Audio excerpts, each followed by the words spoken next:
Hi everyone, Derek Hooper here. Today I want to share with you a little secret.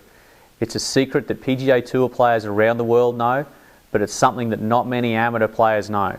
And it's a secret on how you can hit the ball your maximum distance every single time. There's a definite sequence of motion that happens in the golf swing for you to hit the ball your maximum distance.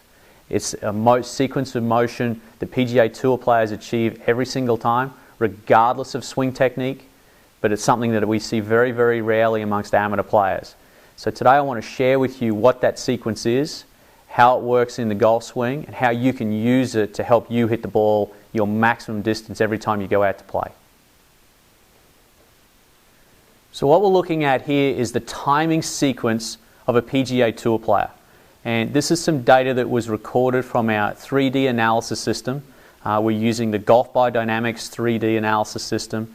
And by putting sensors on the player, it allows us to measure what the body is doing at different points during the golf swing. So let me point out a couple of things here. The pink line you see here is transition. This is where we change from backswing to downswing. Green line over here is impact. So as we look at the graph from left to right, a couple of things that we see.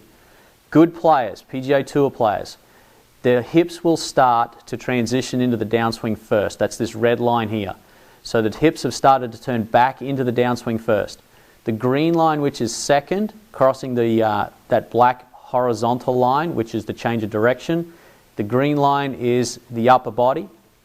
The blue line is the lead arm. And that brown dotted line, which is the last thing to change direction, is the hand. So what we see is that there's a definite order in which the body changes direction into the downswing. Now what we also see over here when we're looking at the peaks of each of those body segments is that there's a definite order to that as well. So what we see is the lower body reaches peak speed first. Then as it starts to slow, the upper body then reaches peak speed. Then as the upper body starts to slow, the left arm reaches peak speed.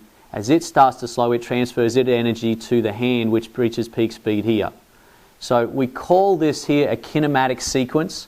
It's also being called proximal to distal acceleration. So what we see is the speed is transferred from the larger body segments close to the center of the body, which is the hips, and then upper body, transferred out to the arm and then out to the left arm. What we would see if we had a sensor on the club in this particular analysis, we would see that there would be another peak coming out of here, which would peak over here near impact. Now what you'll find is that regardless of what swing style you have, good players on this system will all show up with this sort of sequence.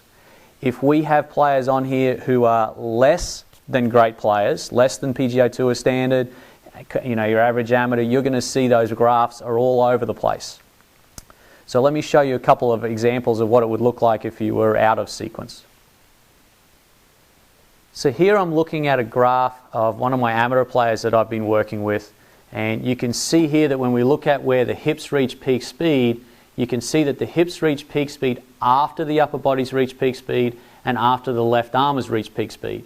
So the transfer of energy from hips to upper body to arm out to club is not as efficient. You can also see when we're looking at the club acceleration that it tends to level out. It doesn't have a definite peak to it like we saw with the tour player. So with this player here, we would need to do some work on how they sequence their body segments so they can start to generate more club head speed. And if you tune back in for a future video, I'm going to give you some drills on how you can start to improve this section down here, which is the transition. Because if you transition a little better, it's definitely easier to get this segment working here. So tune back in for a future video. But for today, that's the secret. So if you're wondering why the PGA Tour players seem to hit the ball so far with so little effort, it's because their kinematic sequence is efficient. And why you feel like you're hitting the ball with a lot of effort and not hitting the ball very far at all, it's more than likely because through here, your kinematic sequence is not as efficient as it could be. It doesn't look like this. So if you want to find out if you have an efficient kinematic sequence, the best thing to do is to find a golf professional in your area that has a 3D swing analysis system. That is the only place you can get a measurement of this. So if you talk to your local pro or look online, you'll find a 3D system somewhere.